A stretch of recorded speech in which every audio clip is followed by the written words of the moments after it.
पानीपत में love marriage का दी and, विवाहिता की संदिग्ध मौत पर पति, सास ससुर सहित ससुराल पक्ष के कई लोगों पर एफआईआर दर्ज। आपको बता दें कि पानीपत में एक बार फिर से लव मैरिज का दी एंड हुआ है। उत्तर प्रदेश के कैराना की रहने वाली एक लड़की ने पानीपत के युवक के साथ लव मैरिज की थी और लव मैरिज के बाद से ही दोनों में अनबन रहने लगी और इसी दौरान विवाहिता रूठ करके अपने मायके में जा बैठती है, जिसके बाद ससुराल पक्ष की तरफ से पंचायत की गई और पंचायत कर विवाहिता को वो अपने पानीपत ससुराल ले आए थे।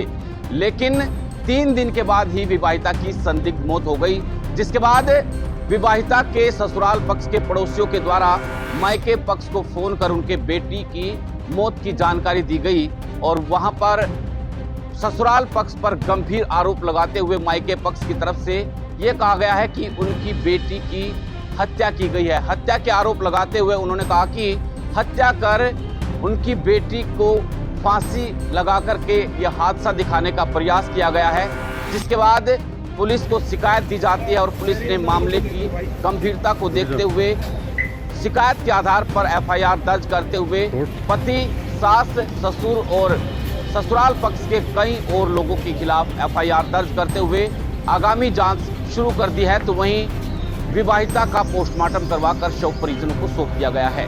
क्या कुछ कहना है मायका पक्ष का, वो भी आप सुनिए। जी, ये मामला था, उसकी मनपसंद शादी हुई थी, यहाँ इन्होंने कोर्ट मैरिज करा था भाग के लड़की ने। तो ये भाग के कर लिया था, तो हम थाने में आए थे। उसकी रिपोर्ट, जब वो घर से भाग गई थी रिपोर्ट लिखवाने, तो थानेदार ने कह दिया था कोई रिपोर्ट नहीं लिखी जाने की, उसकी अपनी मर्जी है। उसने उसके बयान दिखा दिए थे हमें कागजों में। तो हम घर चले गए थे। थानेदार ने कह रहा था कि भाई इसके बेदखल कर दो, उसको जब ज़्यादा दिक्कत आ रही बोलता हमें बेदखल करो। तो हमने बेदखल नहीं करी थी वो। तो उसके बाद उसकी आना जाना हो गया, बोलचाल होगी वहाँ उनसे। बोलचाल होने के बाद तो इसके लड़की के साथ धमकानी, मारनी, पीटना, छेड़ना शुरू कर दिया उसके ससुरालियों ने। उसके नाम की तेजाब की बोतल रख दी फ्रिज में। अब ये पी लेगी, रात को उठेगी, गर्मी का दिन थे, मतलब पानी प्यास प्यूस लगेगी और पी लेगी। उनने नहीं, उसने वो फिर वो दोबारा निकाल भी ली पानी की बोतल। वो निकालने के बाद फिर हम इसको घर पता चला, मेरी अम्मी इसको घर ले आई। घर लाने के बाद यहाँ से वकील करा हमने, वकील करके महिला थाने में इसकी रिपोर्ट दी। वकील कहने लगा राजीनामे में इसको वकील के मैं कानून के थ्रू भेजूँगा। तो वहाँ से महिला थाने में से उसके कानून के थ्रू हमने इसको राजीनामे में भेज दी।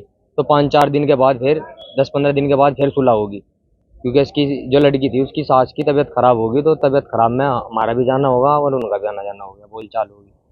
तो उसका रात फोन आया पड़ोसी का, कहने लगा 8 बजे फोन आया, कहने लगे इसकी, मैं भूल जाऊँ देख, शेरीन की मौत होगी और आ गए सिविल हॉस्पिटल में है और वहाँ देख लो। तब मैं कहला मेरे एकदम मैं डर गया।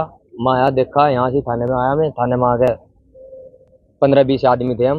यहाँ से रिपोर्ट लिखवाने की कोशिश करी, दरोगा ने रिपोर्ट नहीं लिखी। रिपोर्ट लिखी नहीं, फिर अब जा गए इसने रिपोर्ट, दरोगा ने रिपोर्ट लिखी। लिखने के बाद फिर कानूनी कार्रवाई। कैसे हुई है मौत कैसे हुई? मौत का पक्का नहीं पता जी मुझे, मैं पक्का नहीं कह सकता। मौत जहर से बता रही है जी। हाँ जी, पोस्टमार्टम पे पता चलेगा। मैं शिकल भी नहीं देखी जब से तक। आप लोगों को क्या, हमने तो कुछ भी नहीं क्या शक है? हमको तो सगी हुई है जी, मारी है वो। क्योंकि लड़की नु कह रही थी, लड़की जी नु कह रही थी भाई मुझे कोई दिक्कत तो थी नहीं उसे, मैं क्योंकि मैं कहा था मगर तू ना जाना चाहती हो तो हम डिवोर्स करवा देंगे तेरा, नहीं और जाना चाहती हो तो बता दे। कितने टाइम पहले लव मैरिज? 7-8 महीने पहले।